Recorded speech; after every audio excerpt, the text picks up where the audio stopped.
Heat pressed down on the desert like a hand that would not lift. Sand burned the skin and wind carried dust into every breath.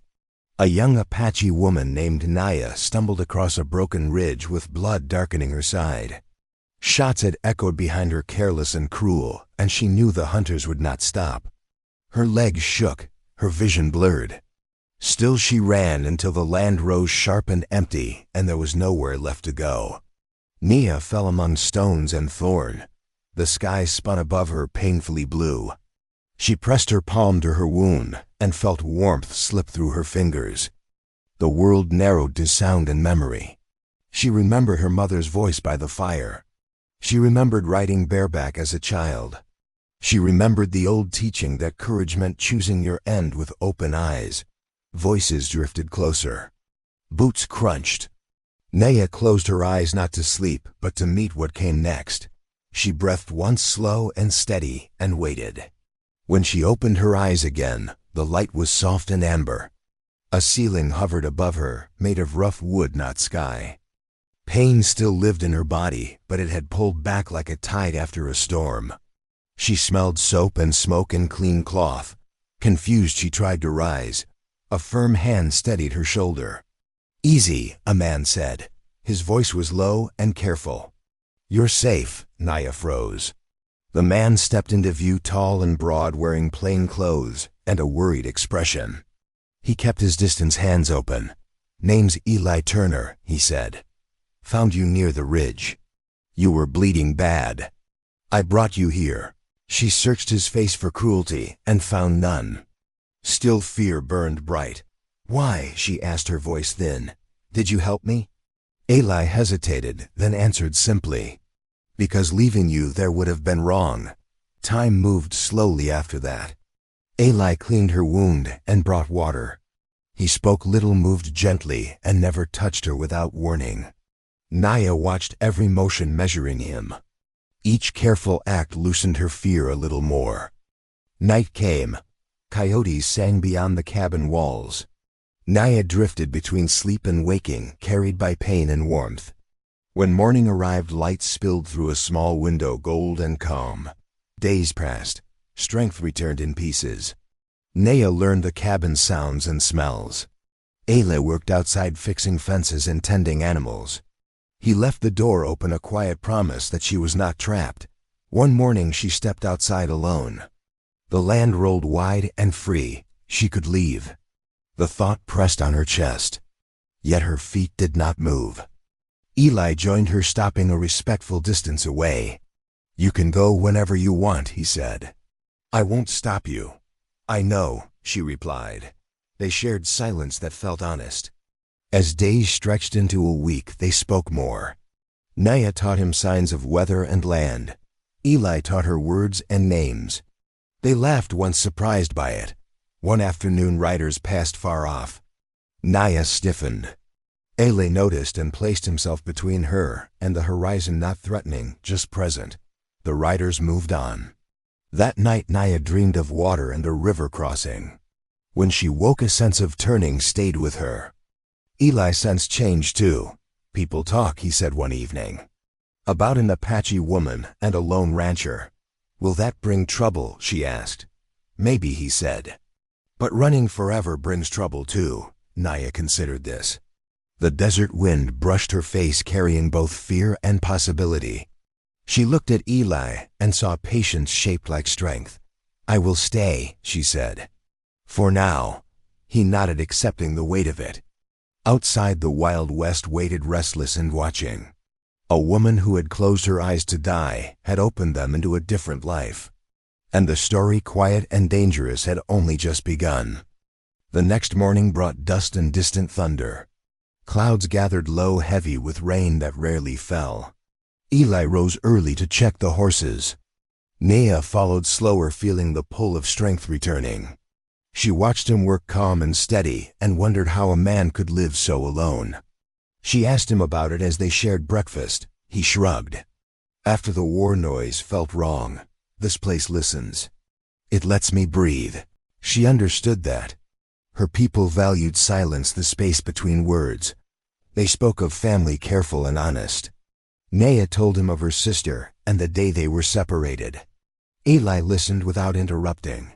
Later, a rider approached openly, hands raised.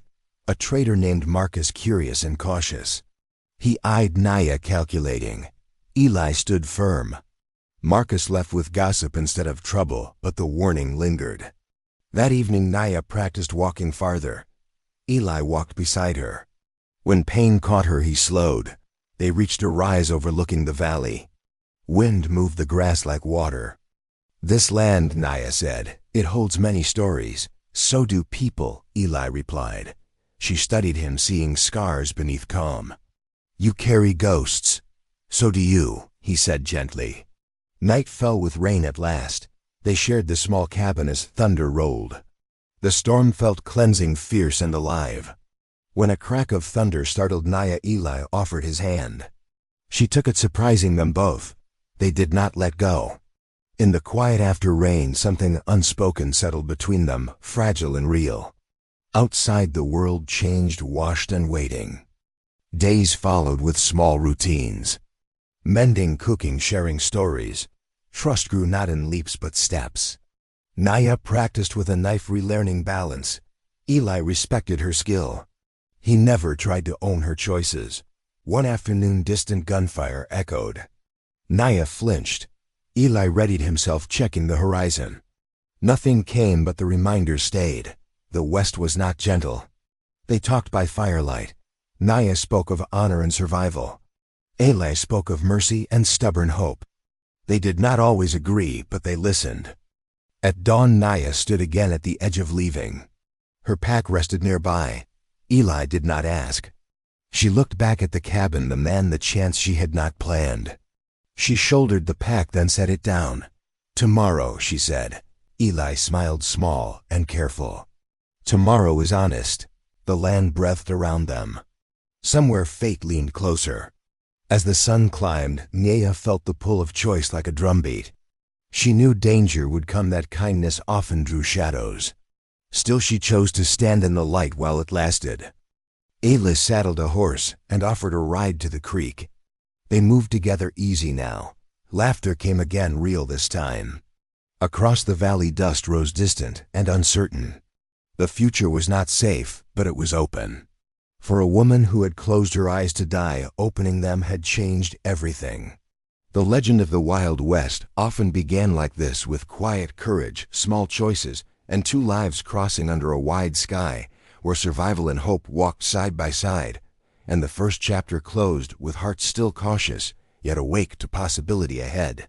Naya's strength returned slowly, like the desert after rain, cautious and unsure. Each morning she walked a little farther beyond the cabin, letting the sun warm her skin and the wind remind her she was still free. Eli never followed unless she asked, and never questioned where she went. That respect mattered more to her than words. She learned the rhythms of his life, the way he rose before dawn, the quiet care he gave his animals, and the long moments he spent staring toward the horizon, as if listening to something only he could hear. At night they shared meals and stories by the fire, speaking of small things, at first the weather, the land, the simple weight of survival. Gradually deeper truths surfaced without force. Eli spoke of the war, of friends buried far from home, and of returning to a country that no longer felt like his own. Naya listened, recognizing the hollow look in his eyes, because she carried the same shadows. She told him of her people, scattered, of traditions carried in memory instead of land, and of the constant need to move to survive. Between them grew an understanding, shaped not by romance yet, but by shared wounds and quiet courage. The outside world pressed closer with each passing day. Riders appeared more often along distant trails, and traders spoke in half-warnings and curious glances. Eli knew the stories spreading about an Apache woman living freely on a white man's land, and he felt the tension grow like a storm waiting to break. He never spoke of sending her away, but Naya sensed the unasked question hanging heavy between them. One evening she confronted it, directly asking if her presence would bring danger to his door. Eli did not lie. He said danger lived everywhere in the West, but some risks were worth carrying. The honesty shook her more than fear ever could. That night she dreamed of standing at a crossroads with paths pulling her in opposite directions, neither safe, neither wrong. When she woke, she felt the truth settling inside her, that staying would change them both forever. She began training again, strengthening her body, sharpening her skills, preparing for what might come whether she stayed or left. As weeks passed, trust deepened into something warmer and more fragile. Eli showed her the creek hidden beyond the hills where water ran clear, even in dry seasons. Naya showed him how to read tracks and signs invisible to untrained eyes. They laughed more easily, now shared silence without tension, and sometimes sat close enough to feel each other breathe. Yet neither spoke of love, because naming something gave it weight, and weight could break it. One afternoon a group of men rode too close, lingering longer than comfort allowed. Eli stood firm and calm, but Naya saw the hunger in their eyes and knew trouble would follow. That night she packed her belongings quietly, not ready to leave, but preparing for the moment choice would be forced upon her. Eli noticed the pack and said nothing, only watched her with an expression she could not read. The West taught people to accept what they could not control, and both of them understood that lesson well. The breaking point came without ceremony, as most truths do. A man rode in from town bearing rumors of a bounty offered for an Apache woman, fitting Naya's description, alive or dead. The reward was enough to draw desperate men from every direction. Eli listened, his jaw tight and his hands clenched at his sides. When the rider left, silence filled the cabin thick and heavy. Naya knew then that her staying would bring blood, not only to herself, but to the man who had saved her life without asking anything in return. That night she stood outside watching the stars and weighing her heart against survival. Eli joined her and spoke quietly, saying she owed him nothing, not her presence, not her loyalty, not even farewell. The words hurt more because they were kind. Naya realized then that what she felt was more than gratitude, and that frightened her more than any hunter. She did not answer him that night because some choices needed time and dawn to be faced honestly.